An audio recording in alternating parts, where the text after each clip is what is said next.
Okay, let's talk about these gas prices. An area congressman is now calling for a federal investigation into the recent high gas prices. It comes as drivers are saying, what's the deal?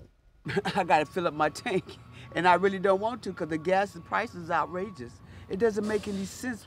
What's going on? As we first told you, according to Gas Buddy, 4 refineries in Southern California are either down for unexpected outages or maintenance. That's putting pressure on other markets, including Northern California, because refineries in Northern California are now sending some of the gasoline that they're producing down to Southern California in light of the higher prices there.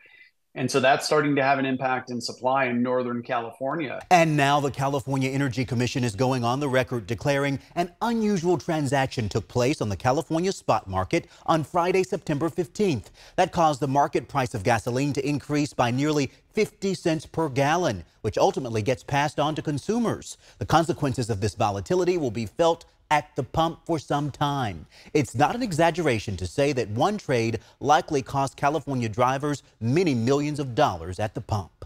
What the state has done is admirable. They did the investigation, which discovered this market manipulation. But now there needs to be consequences. Congressman Josh Harder calling for the Federal Trade Commission to investigate the high gas prices. To do their job and to make sure that they hold bad actors to account. Governor Gavin Newsom says with California's new gas price transparency law, we now have the tools to see where the market is broken. We can see how refiners that go offline for maintenance without adequately preparing for it limit supply and drive up prices. We can see the unusual spot market transactions that create unexplained spikes in prices that Californians pay at the pump. We'll continue using our new tools to hold big oil accountable and shine a light on these operations. Ironically, September 15th is the same day California made headlines in the New York Times and beyond, announcing a lawsuit against big oil companies, claiming big oil has been deceiving people about their contributions to climate change. My colleague Devin Truby asked the Attorney General then if the state was concerned about possible retaliation.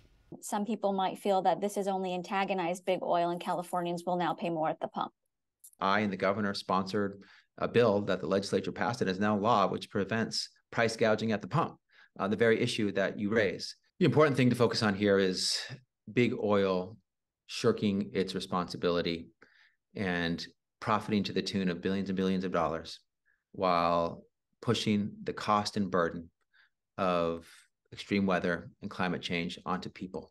In response to the lawsuit at the time, Ryan Myers, general counsel of the American Petroleum Institute, told ABC 10 this ongoing coordinated campaign to wage meritless politicized lawsuits against a foundational American industry and its workers is nothing more than a distraction from important national conversations and an enormous waste of California taxpayer resources. Climate policy is for Congress to debate and decide, not the court system.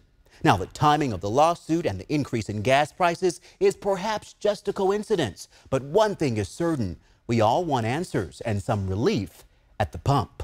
Stay with ABC 10 for updates.